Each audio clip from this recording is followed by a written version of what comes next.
Meenakshi Institute of Engineering and Technology, Tandalam, Chennai. BTech CSC, AINML, AINDS, Cyber Security, IT and ECE. இங்க இருக்கிற வரைக்கும் பார்த்தீங்கன்னா எங்களுக்கு ஒரு நல்ல ஆலோசனை சொல்லிட்டு இந்த இயக்கத்துக்கு எவ்வளவு அவரால் செய்ய முடியுமோ அந்த அளவுக்கு செஞ்சுக்கிட்டு ஒரு பற்றுதலோட இயக்கத்தில் உள்ளவர் அவர். திரைத்துறையில் அடுத்து எம்ஜிஆருக்கு மாற்றா திமுக வலுப்படுத்தினாரு அப்படின்லாம் சொல்கிறாங்க. அந்த டைமில் எப்படி இருந்தது? இல்லை, நான் அதை தான் சொன்னேன். இப்போ நான் சொன்னேன், மூத்த பிள்ளைங்க மேலே அப்பாவுக்கு பாசம் அதிகமாக இருக்கும். ஆனால் பார்த்தீங்கன்னா அண்ணன் மேலே தம்பிக்கு ஒரு பாசம் இருக்குமானா அது ஒரு பயம் கலந்த பாசமாக தான் இருக்குமே தவிர, அப்போலோ ஹாஸ்பிட்டல் அட்மிஷன் போட்டப்போ கூட அவங்க தான் கேர் எடுத்து கூடயே இருந்து பார்த்துக்கிட்டாங்க. தலைவரோட மூத்த பிள்ளை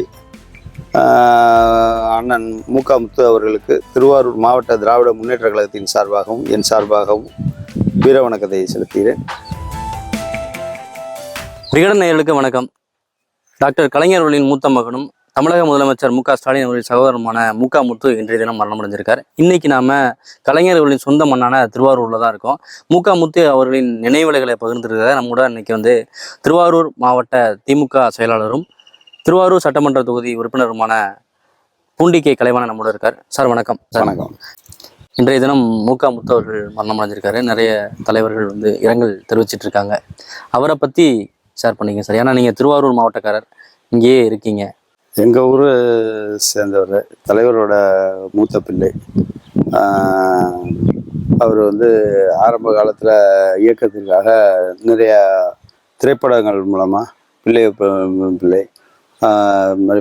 பூக்காரி அது மாதிரி நிறைய படங்களில், திரைப்படங்களில் வண்டிக்காரன் மகன் இது மாதிரி படங்கள்லாம் நடித்து திராவிட முன்னேற்ற கழகத்துக்கு அவரால் எந்த அளவுக்கு திரைப்படங்கள் மூலம் ஒரு வலு சேர்க்க முடியுமோ அந்த அளவுக்கு சேர்த்தவர். தலைவர் அவர் மேலே ரொம்ப பிரியமாக இருப்பாங்க. திருவாரூரில் கொஞ்ச நாள் குடியிருந்தார். எந்த வயசில் சார்? எந்த காலகட்டத்தில்? இல்லை, இப்போ 2005-6 ஒரு 2012 வரைக்கும் இங்கே இருந்தார். ஒரு 5-6 வருஷம் 10 வருஷம் கிட்டத்தட்ட இங்கே இருந்தார். அப்போ இங்கே குடியிருக்கிறப்ப தலைவர் அடிக்கடி அவரை கேட்டுட்டு இருப்பாங்க, எப்படி இருக்காருன்னு. நாங்களும் அடிக்கடி போய் பார்த்துக்கிட்டு இருப்போம். கலைஞரே ஃபோன் பண்ணி கேட்பாரா? ஆமாம், கேட்பான். நான் ரொம்ப ஒரு முறை அவருக்கு இங்கே திருவாரூரில் உடல்நிலை சரியில்லாதப்போ கூட பார்த்தீங்கன்னாக்கா தலைவர் உடனே ஃபோன் பண்ணி போய் சென்னைக்கு அழைச்சிட்டு வந்துடுங்க அப்படின்னா அழைச்சிட்டு சென்னையில் அப்போலோ ஹாஸ்பிட்டலில் அட்மிஷன் பண்ணி ட்ரீட்மெண்ட்லாம் எடுத்து அப்போ கொஞ்சம் நல்ல நிலைக்கு இருந்தார். அதுலேருந்து ஒரு நல்லா தான் இருந்துகிட்டு இருந்தார். இப்போ வயது முதிர்வின் காரணமாக இப்போ அவருக்கு உடல்நிலை ஒத்துழைக்கல, மறைந்த மூகா முத்து அவர்களுக்கு திருவாரூர் மாவட்ட திராவிட முன்னேற்ற கழகத்தின் சார்பாகவும் என் சார்பாகவும் என்னோட ஆழ்ந்த இரங்கலை வீர வணக்கத்தை செலுத்துகிறேன். சார், அவர் திருவாரூர்ல கொஞ்ச நாள் வாழ்ந்தாருன்னு சொன்னீங்க. அந்த டைம்ல அவர் கூட பழகிருக்கீங்களா? அவர் எப்படிப்பட்டவர் சார்? இல்லை, பழக்கத்துக்கு ரொம்ப எல்லாத்தையும் ரொம்ப பிரியமாக பழகுறவர், அது மாதிரி ரொம்ப நெருக்கமாக இருப்பார். மறைந்த மூகா முத்து அவர்கள் திருவாரூரில் இருக்கிறப்ப ஒரு முறை உடல்நிலை சரியில்லாமல் போனப்போ இங்கேருந்து ஆம்புலன்ஸில் சென்னை அழைச்சி போய் அப்போலோ ஹாஸ்பிட்டலில் சேர்த்து அங்கே தலைவரும் பார்த்துட்டு வந்தாங்க. நாங்கள் எல்லாமே போய் பார்த்துட்டு வந்தோம். பார்த்துட்டு வந்தப்போ பார்த்தீங்கன்னாக்கா ஒரு முன்னாள் அமைச்சர் அண்ணன் பொன்முடி அவர்கள் தலைவர்கிட்ட பேசும்போது சொன்னாங்க, இங்கேருந்து அழைச்சிட்டு போகிறப்பயே பாண்டிச்சேரி போகிறப்ப அவருக்கு கொஞ்சம் உடல்நிலை சரியில்லை அப்படின்னோன்னா விழுப்புரத்தில் உள்ள ஒரு மருத்துவமனைக்கு முன்னாள் சட்டமன்ற உறுப்பினர் அவங்களோட மனைவி மருத்துவமனைக்கு அழைச்சிட்டு போய் அங்கே போய் ஒரு ஃபர்ஸ்ட் எய்ட் மாதிரி பண்ணிவிட்டு அதுக்கப்புறம் அப்போலோ போகலாங்கிற மாதிரி அங்கே அழைச்சிட்டு போனப்போ அவர் சொன்னார், இது மாதிரி பத்மாவதி ரொம்ப நல்லா பார்த்துக்கிட்டாங்க அப்படின்னு சொன்னார். தலைவர் உடனே மூகா முத்தை பத்மாவதி பார்த்துக்கிட்டதை நீ சொல்லியா நான் தெரிஞ்சுக்கணும் அப்படின்னு சொன்னாங்க. ஏன்னா அவங்க மூகா முத்தோட தாயார் பேர் பத்மாவதி, அதனால் அது மாதிரி சொல்லி பண்ணாங்க.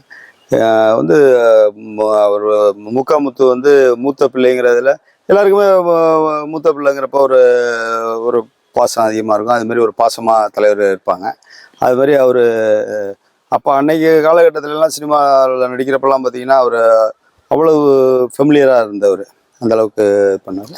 நல்லா சினிமாவில் வர்றதுக்கு முன்னாடி இந்த பாடல்கள்லாம் பாடியிருக்காரு, கட்சி மேடைகள் எல்லாம் பாடியிருக்காரு. ஆமா, அதான் சொல்றேன். அவர் வந்து நாடகங்கள்ல பண்ணியிருக்காரு, அந்த மாதிரி பாடல்கள், கொள்கை பாடல்கள் அது மாதிரி பாடி திரைத்துறைக்கு வந்தும் திரைப்படத்து மூலமாகவும் திராவிட முன்னேற்ற கழகத்துக்கு எவ்வளவு வலு சேர்க்க முடியுமோ அந்த அளவுக்கு வலு சேர்த்தவர். அவரோட இது என்னன்னா, இடையில வந்து அவருக்கு உடல்நிலை சரியில்லாதப்ப கூட தலைவர் ரொம்ப வருத்தப்பட்டு அவரை அழைச்சிட்டு வந்து அங்கே சென்னையில வச்சு பார்த்துட்டு, அதுக்கப்புறம் சென்னையிலேருந்து இங்கே திருவாரூருக்கு வர வேண்டாம்னு சொல்லி அங்கேயே வச்சு பார்க்கணும் அப்படிங்கிற மாதிரி பார்த்துட்டு இருந்தாங்க. இடையில 2016 கூட ஒரு வாட்டி ரொம்ப உடல்நிலை மோசமாக போய் அப்போ கூட தலைவர் இங்கே வந்து தேர்தல் பிரச்சாரத்துக்காக வந்திருந்த சமயத்தில் கூட ரொம்ப வருத்தப்பட்டு சொல்லிட்டு இருந்தாங்க. அவ்வளோ தூரம் அதான் உள்ளவர். அவர் எப்படின்னு கேட்டிங்கன்னா, இங்கே திருவாரூரில் இருக்கிறப்ப இங்கே உள்ள இயக்கத்தில் உள்ளவங்க, திராவிட முன்னேற்ற கழகத்தில் உள்ள நிர்வாகிகள்கிட்ட எல்லாம் நல்ல ஒரு நெருக்கமாக பழக்கம்.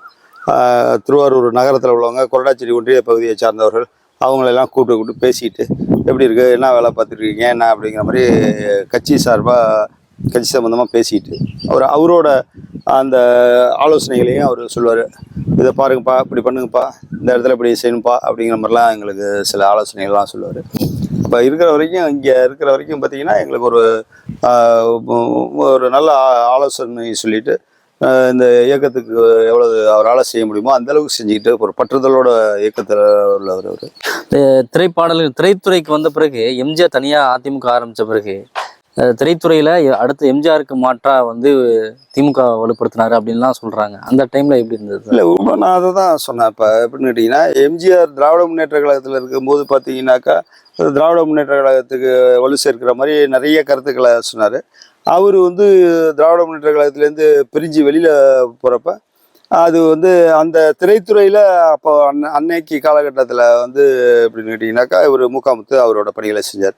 எப்படி ஆரம்ப காலகட்டத்தில் NS கிருஷ்ணன் கலைவாணர் வந்து திராவிட முன்னேற்ற கழகத்துக்கு எவ்வளவு வலு சேர்க்க முடியுமோ அந்த காலகட்டத்திலேயே அவ்வளவு கட்டுப்பாடுகள் நிறைந்த காலகட்டத்தில், இன்னும் சொல்லப்போனால் காங்கிரஸோட முழுமையான ஒரு ஆதிக்கம் எல்லா துறைகள்லையும் இருந்தப்போ கூட பார்த்தீங்கன்னாக்கா திராவிட முன்னேற்ற கழகத்துக்கு வலு சேர்க்கிற மாதிரி NS கிருஷ்ணன் பண்ணார்.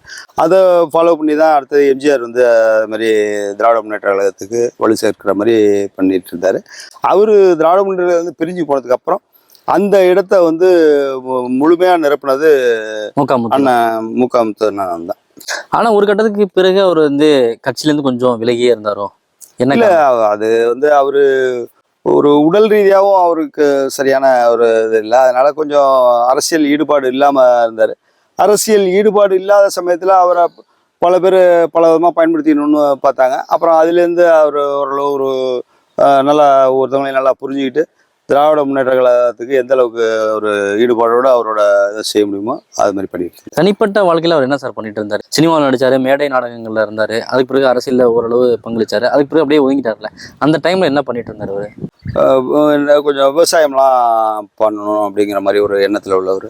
ஒரு இங்கே ஒரு தோப்பு எல்லாம் வாங்கி வச்சுருந்தார். வச்சுட்டு அதில் வந்து பார்த்துட்டு தென்னந்தோப்பு ஒன்று திருவாரூரில், ஆமாம் திருக்கணமங்கையில் ஒரு தென்னந்தோப்பு வாங்கி வச்சுருந்தாரு.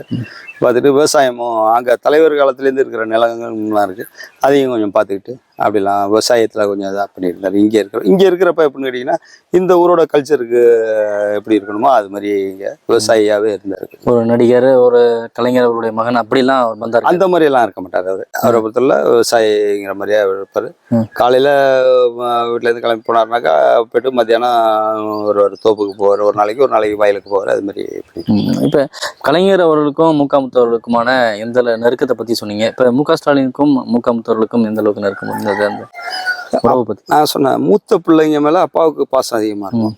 ஆனால் பார்த்தீங்கன்னா அண்ணன் மேலே தம்பிக்கு ஒரு பாசம் இருக்குமானா அது ஒரு பயம் கலந்த பாசமாக தான் இருக்கும் தவிர அப்படி ஒரு நெருக்கமான பாசமாக இருக்கும். ஏன்னா அவர் வந்து இவரோட கிட்டத்தட்ட 10 வயசு கூடுதலாக உள்ளவர். அதனால அந்த ஒரு சின்ன டிஸ்டன்ஸ், அவர் பயம் கலந்த மரியாதை அப்படிங்கிற மாதிரி தான் இவங்கள்ட்ட இருந்தாங்க. அவங்க செல்வியக்காக கொஞ்சம் நெருக்கமாக இருப்பாங்க அவர்கிட்ட. திருவாரூர்ல இருந்த காலகட்டங்களில் அவரை போய் நீங்கள் நேரடியாக சந்திச்சிங்களா? அவரு கூட உங்களுக்கான மறக்க முடியாத அனுபவங்கள் ஏதாவது இருக்குங்களா? இல்லை, நான் அடிக்கடி பார்ப்போம், பேசிகிட்டு இருப்போம். நிறைய, அதான் ஒவ்வொரு இது வந்து ஒரு கட்சி நிகழ்ச்சி ஒன்று நடந்துச்சுனாக்கா அதை பற்றி டிஸ்கஸ் பண்ணுவார். எப்படி பண்ணீங்க, என்ன பண்ணீங்க, இப்படி பண்ணலாம் அப்படி பண்ணலாங்கிற மாதிரி சில சஜஷன் சொல்லுவார். அது மாதிரி நல்லா. கட்சியை தாண்டி அவர் என்ன மாதிரியான ஒரு கேரக்டர்? கட்சியை தாண்டினா அதான் நான் சொல்றேன், இங்கே இருக்கிறப்ப இந்த ஊரில் இருக்கிற வரைக்கும் ஒரு ரிலாக்ஸாக இருக்கணும் அப்படின்னு அவர் வந்து நிறைய பார்த்தாரு. முதலமைச்சரோட பையன், திரைத்துறையில செல்வாக்கா ஒரு காலகட்டத்தில் இருந்தவர், நாடகங்கள் மாதிரி பாடல்கள் இசை நிகழ்ச்சிகள்லாம் பண்ணவர், அது மாதிரிலாம் இருந்தவர். ஒரு அமைதியாக இருக்கணும் அப்படிங்கிற மாதிரி தான் இங்கே வந்து இருக்கிறப்ப இருந்துட்டு இருந்தார். அவருடைய குடும்பம் பற்றி சொல்லுங்க. அவரு அதாவது அவரோட மகள் வந்து டாக்டராக இருக்காங்க. இப்போ நாங்கள் இந்த சென்னை அப்போலோ ஹாஸ்பிட்டல் அட்மிஷன் போட்டப்போ கூட அவங்க தான் கேர் எடுத்து கூடயே இருந்து பார்த்துக்கிட்டாங்க. அவர் பையன் ஒருத்தர் மருத்துவராக இருக்கார். மாதிரி அவங்க 2 பேரும் மருத்துவராக இருக்கிறதுனால கொஞ்சம் நல்ல விதமாக அவரை மெயின்டைன் பண்ணிட்டு இருந்தாங்க. இவ்வளோ நாள் அவர் வந்து இந்த அளவுக்கு அவருக்கு உடல்நிலை சரியில்லாதப்பையும் அவங்கள மெயின்டைன் பண்ணிட்டு இருந்தது அவங்க நல்லா பார்த்துக்கிட்டு இருந்தாங்க. சார், இப்போ அவர் உடல்நல குறைவாக இருந்தார் சொன்னீங்க. அவர் உடல்நல குறைவாக இருந்த சமயத்தில் ஜெயலலிதா அவரோட சந்தித்து நிதியுதவியெல்லாம் வாங்கினார். அந்த சம்பவம் தான் பெரிய அளவில் பேச பொருளாச்சு. அது என்ன நடந்துச்சு அந்த டைமில்? அதாவது அவர் உடல்நிலை சரியில்லாமல் போய் அவருக்கு மருத்துவ செலவுக்குங்கிற மாதிரி அப்படியெல்லாம் அது வந்து வெளியில் பரப்பப்பட்ட செய்திகள் தான். உங்களுக்கு ஜெயலலிதாவை பற்றி நல்லா தெரியும். ஏன்னா ஜெயலலிதாங்கிற ஒரு கேரக்டரை உருவாக்குன கேகேஎஸ் சார், அண்ணன் கேகேஎஸ் சார் அவங்களே எவ்வளோ கொச்சைப்படுத்தினவங்க அப்படிங்கிறது தெரியும்.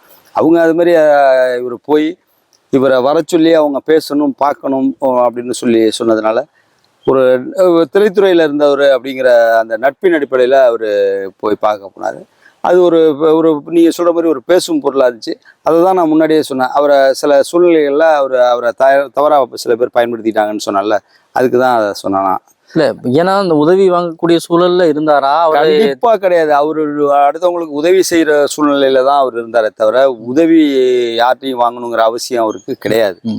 அது மாதிரி எல்லாம் அவரை தலைவர் வந்து அது மாதிரிலாம் அவரை விட்டுறல. அவருக்கு என்ன நிறைவா அவருக்கு பண்ணிட்டு இருந்தாங்க. அது வந்து இவர் அழகிரி என்னன்னா அவருக்கு கொஞ்சம் சப்போர்ட் கொடுத்துட்டு நல்லா பண்ணிட்டு இருந்தாங்க. செல்வியக்காவும் அவர் மேலே கொஞ்சம் பிரியமாக இருப்பாங்க. அதனால எல்லாருமே அவரை பார்த்துக்கிட்டு தான் இருந்தாங்களே தவிர அதில் எந்த விதமான ஒரு இதுவும் கிடையாது. இவங்க இந்த குடும்பத்தோட ரொம்ப க்ளோஸாக தான் இருந்தாங்களா? பக்கத்துலேயே தான் இருந்தாங்க. ரொம்ப ஒன்றும் எட்டிலாம் இல்லை, பக்கத்துலேயே தான் இருந்தாங்க. அதனால வீட்டுக்கெல்லாம் அடிக்கடி வருவாரா? எப்படி இருந்தது? அடிக்கடி வருவாங்க. அடிக்கடி வருவாருன்னா அவரு வர்றதில்ல. வீட்டில் உள்ள அவரு பையன் பொண்ணு அவங்களாம் அடிக்கடி வீட்டுக்கு வந்துட்டு இருப்பாங்க. ரொம்ப நாளாக வந்து கலைஞர் அவர்கள் குடும்பத்தில் வந்து டச் ஆகாமே இருந்தார். கலைஞர் இறந்த போது தான் அவர் வந்தார் அப்படின்ற ஒரு இதெல்லாம் இருந்தது. அப்படியெல்லாம் கிடையாது. டச் இல்லாமலாம் இல்லை. நான் தான் சொல்றேன், அவருக்கு உடல்நிலை சரியில்லாதப்ப இங்கேருந்து திருவாரூர்லேருந்து அழைச்சி போய் அங்கே அட்மிஷன் போட்டப்ப தலைவரும் வந்து அப்போலோ ஹாஸ்பிட்டலில் பார்த்துட்டு அப்போ தான் வந்து ஒரு பொன்முடியன்றது மாதிரி பேசினார் அப்படின்னு. நான் போய் தலைவர்கிட்ட சொன்னது மாதிரி நல்லா இருக்காங்க அப்படின்னா, நீ எங்கே போய் பார்த்தியா அப்படின்னு. ஏன்னா யாரையும் பார்க்கக்கூடாதுன்னு சொல்லியிருந்தாங்க. அதனால நான் பார்த்துருக்க மாட்டேங்கிறதுல தலைவர் கேட்டாங்க, நீ போய் பார்த்தியா அப்படின்னு. நான் பார்த்தேன். யாரையும் விடக்கூடாதுன்னு சொல்லியிருந்தேனே அப்படின்னா, இல்லை என்ன எப்படிங்க அது மாதிரி சொல்லுவாங்க, அதனால நான் போய் பார்த்தேன் அப்படின்னா. எப்படி போய் பார்த்தேன் அப்படின்னா, இந்த மாதிரி டாக்டர் இருக்காங்களா, டாக்டரா அப்படின்னாரு. டாக்டர் மூகாமத்தோட டாக்டர். நான் சொன்னேன் டாக்டர் அப்படின்னு சொல்லி சொன்னேன். அந்த அளவுக்கு அவங்க எல்லாம் எல்லாமே இப்போ நல்லா நெருக்கமாக. அதான் நான் தான் சொன்னேன், அவரு வந்து உடல்நிலை சரியில்லாததுனால அவர் அடிக்கடி வீட்டுக்கு வர மாட்டாரு. பட் அவர் பொண்ணும் பையனும் அடிக்கடி வீட்டுக்கு கோபாலபுரம் வருவாங்க. அடிக்கடி வருவாங்க. இப்போ உங்களை யாரையும் பார்க்க விடாம வச்சிருந்தாங்க அப்படின்லாம் சொன்னீங்களா? அது என்ன காரணம் சார்? இல்லை, அவருக்கு உடல்நிலை சரியில்லாம ஐசியூல இருக்காருல்ல, அப்போ போய் எப்படி எல்லாரும் போய் பார்த்தோம்னா அதே அவங்களுக்கு பெரிய டிஸ்டர்பன்ஸ் ஆகும்ல. இப்போ நம்ம பொதுவாக சொல்ல போனோம்னா, நம்ம போய் ஒருத்தவங்களை உடல்நிலை சரியில்லாதவங்களை போய் பார்க்கறத விட பார்க்காம அதை தவிர்க்கிறது அவங்களுக்கு நல்லது. ஆனால் ஒரு சம்பிரதாய சடங்கு மாதிரி நம்ம போய் பார்க்குறோம். நான் அங்கிருந்து ஆம்புலன்ஸில் ஏற்றி விட்டு அனுப்பிச்சி விட்டு கொண்டு போய் அட்மிஷன் பண்ண வச்சு நான் போய் பார்த்து எப்படி இருக்காங்கங்கிறது எனக்கு ஒரு அந்த ஒரு இது இருக்கும், பார்க்கணுங்கிற ஒரு ஆர்வம் இருக்கும். அதனால நான் போய் சொல்லிட்டு பார்த்தேன். முத்து அவர்கள் திமுகவுக்கு ஆக்டிவாக வேலை பார்த்து ரொம்ப நாள் ஆச்சு. இருந்தாலும் திமுகவுக்கு அவர் ஆரம்ப காலகட்டங்களில் நிறைய பணிகள் செஞ்சுருக்கதா நீங்கள் சொன்னீங்க. இது திமுகவுக்கு எந்த அளவுக்கு ஒரு இழப்பாக நீங்கள் பார்க்குறீங்க? கண்டிப்பாக தலைவர் குடும்பத்தில் தலைவரோட மூத்த பையன் இறந்து போயிட்டாரு அப்படிங்கிறப்ப அது வந்து ஒட்டுமொத்த திமுக காரங்களுக்கும் மன ரீதியாக வந்து ஒரு வருத்தம் இருக்க தான் செய்யும். அவரால் முடிஞ்ச அளவுக்கு திமுகவுக்கு அவரோட இதில் எந்த அளவுக்கு அவரோட பங்களிப்பை கொடுக்க முடியுமோ அந்த அளவுக்கு கொடுத்தாரு. இப்போ உள்ள சூழ்நிலையில் அவர் உடல்நிலை நான் தான் ஒரு 10 வருஷமாகவே அவருக்கு உடல்நிலை சரியில்லாமல் தானே இருக்கார். அது மாதிரி இருக்கிறதுனால அவரால் இப்போ ஒன்றும் இயக்கத்துக்கு எதுவும் செய்ய முடியல, அது கலந்துக்க முடியல, நிகழ்ச்சிகள் எல்லாம் கலந்துக்க முடியல. இதுதானே தவிர மற்றபடி அவர் எப்போவுமே கட்சி மேலே ஒரு பிரியமாக உள்ளவர். தலைவரோட மூத்த பிள்ளை அண்ணன் முக முத்து அவர்களுக்கு திருவாரூர் மாவட்ட திராவிட முன்னேற்ற கழகத்தின் சார்பாகவும் என் சார்பாகவும் வீர வணக்கத்தை செலுத்துகிறேன். அவரோட பிள்ளைங்க, அவர் டாக்டர் 2 பேர் இருக்காங்க, அவங்களுக்கெல்லாம் என்னோட ஆறுதலை தெரிவித்துக்கிறேன். நன்றி சார். இன்றைய மாணவர்கள் அதிகம் விரும்பும் IT, AI, data science, cyber security, ECE போன்ற பிடெக் படிப்புகளை வழங்குகிறது Meenakshi institute of engineering and technology, Thandalam. 2025-26 ஆண்டுக்கான அட்மிஷன் நடைபெறுகிறது.